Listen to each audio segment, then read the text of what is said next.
everybody, this is Francisco Sicilia. As many of you requested, here we are today. We're gonna show you an idea of how to trim or tip the plant material once it's under the regulation of Trimtect. So about normally 6 weeks later, you will need to start some practices on removing scapes, maintaining the shape of your plants throughout the property. You will start finding some elongation in some areas of the plant that didn't get regulated for different reasons. It could be a cutback on one particular branch or one area that didn't get the meristem wasn't developed at the time of the application. Those are mostly water sprouts that develop from the middle of the plant on the trunk in these areas that they start growing from here. Normally the chemical doesn't work on the wood, so when we spray there's not that meristem present. That's mostly present on Eleagnus, Bougainvilleas, to a degree in some viburnums as well. You will find that development. All we are looking is for areas on the plant that are coming outside the shape that you are trying to maintain with the plant material. For example, this branch here is elongated outside the shape, so that's something I would like to cut. I would like to cut this over here, and anything that you don't desire to stay. You don't want to create a harsh pruning where you are cutting off every tip of the plant material. The plant material holds the chemical at the end of the tips. So if we start removing every tip that is already regulated, pretty compact to the plant, creating a nice wall, you are also gonna be opening gaps on your plant. You're gonna be removing chemical that you already have in the plant stored in these little tips. So this is all regulated. So if we take a tip side by side that is not regulated with one that is regulated, they are completely different. So you see the elongation of the inner nodes is very short when regulated over here. So that means it's regulated. This is something you don't want to be cutting off if you don't have to. This you can cut off, it's not regulated, so it doesn't matter if you cut it back, you just have to manage it. And you see the elongation of the inner node is much bigger compared to the ones that are regulated. So definitely, again, I cannot stress this enough. You don't want to be cutting off branches that are regulated. So a few tools that you could use a hand pruner, you could use a lopper, you can use pretty much any cutting tool that of your choice. The technique is based on only tipping what is necessary, not every section of the plant. The idea is to use it just like a hand pruner, where you are going to be cutting only the branch that is here. I'm not going to be shearing the plant. So let me show you how to do that to avoid cutting the rest of the plant material. Normally I will go in and just pinch where I want to cut.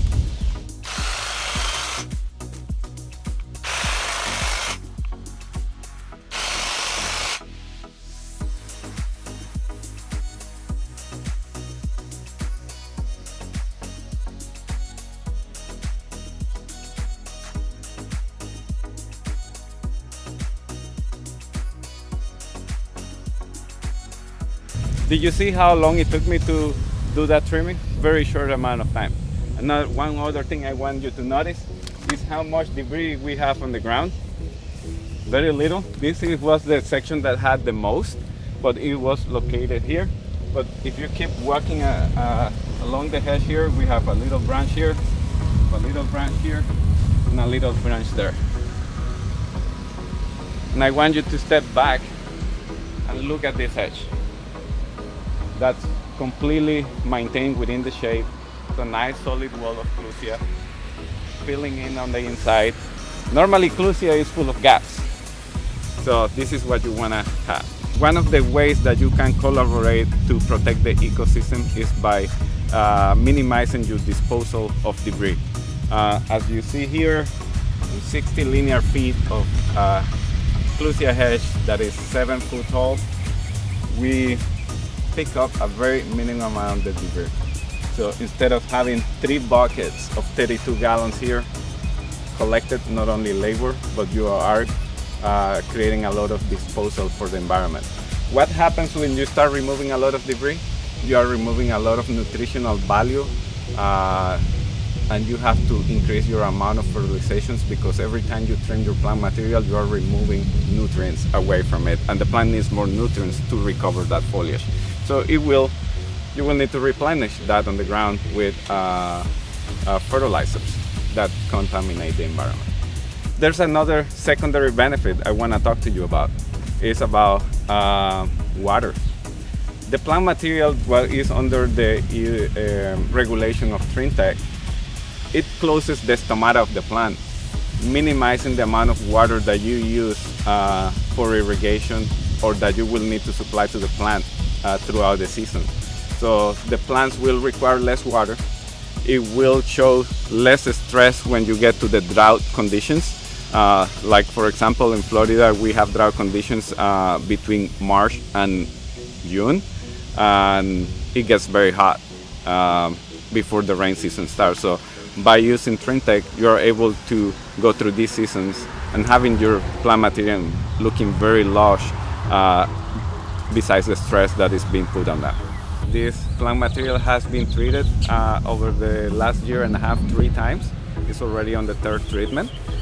We can see how compact the plant material looks. So this last treatment was performed about 2.5 months ago. It's the last time that plant material has been actually trimmed completely. Some scape management have taken place throughout, but not really any trimming at all.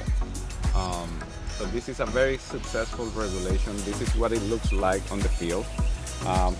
What you want to train your teams on and encourage your teams to only do is manage these tips that are coming out of the shade.